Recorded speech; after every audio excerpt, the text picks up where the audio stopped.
a heritage organization, and normally in heritage, you do a lot of background research and a lot of historical research on a building or a place. But in Chinatown, I think there's a lot of interest in the living aspect of Chinatown, the living heritage of Chinatown. And what we're trying to do is find out why certain businesses might be important to people in Chinatown. We have new businesses from the second generation Chinese Canadians opening up coffee shops, bakery shops, or even art studios, which really help to enrich the diversity here in Chinatown. So that's quite different from conventional heritage work, and it's different because it's a business, it's not a building.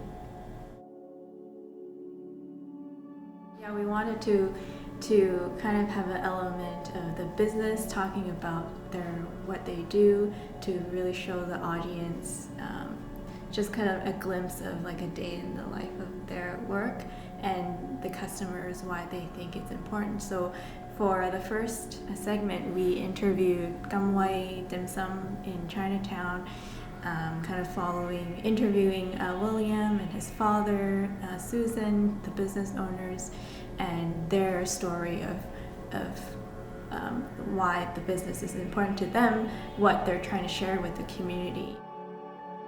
So we've been here in Chinatown for 30 years, and there have been immense changes throughout the years.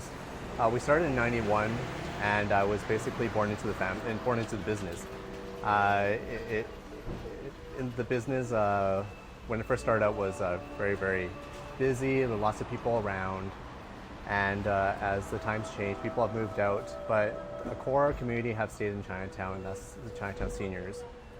So I would say a staple amount of our business comes from the Chinese seniors that live in the community, and a lot of them come from the downtown east side.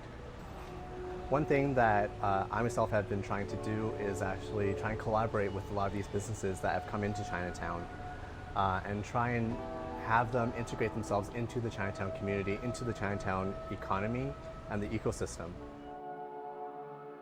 And also, we're talking to a lot of people who are connected to this business in some way to try to find out why it's important. I think what we kind of realized as we were doing the project is that it wasn't so much like, oh, this food is especially unique, or that, you know, the idea that it's a family business was important to people, but also it's important to people because it's there and it's like a part of their daily lives, and that is, you know, kind of a different way of looking at heritage as well. 有意義，起碼都傳咗落下一代先啊嘛。因為而家有好多嘢咧，嗰啲人咧，有好多生意咧，下一代都唔肯接手噶啦。咁上一代年紀一大咗咧，佢又退休又唔想做啦，係嘛？咁你變咗，如果係下一代唔肯接手嚟講，你喺中國，中國好多嘢咧傳唔到落去噶啦。所以咧，佢哋第二代肯接手咧，呢樣絕對係好事。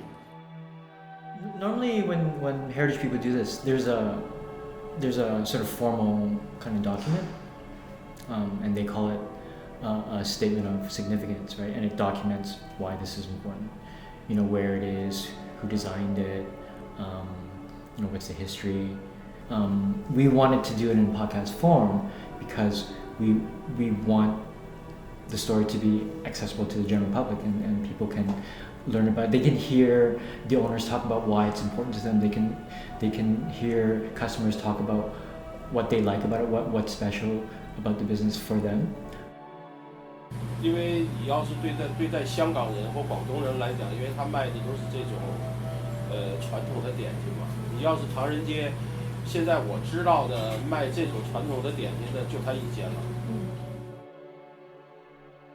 The podcast approach also, it's kind of a storytelling format that's not so technical, and so it's more approachable to folks who might not be in the industry itself, and it's more easier to understand for just the general public. Like normally the biggest question is, why is this place important and why is this place meaningful? We didn't use historical information because there's not a lot of historical information about this business, right? We talked to the owners, Carmen talked to the owners, Carmen talked to customers, to try to understand how this business fits in with the neighborhood.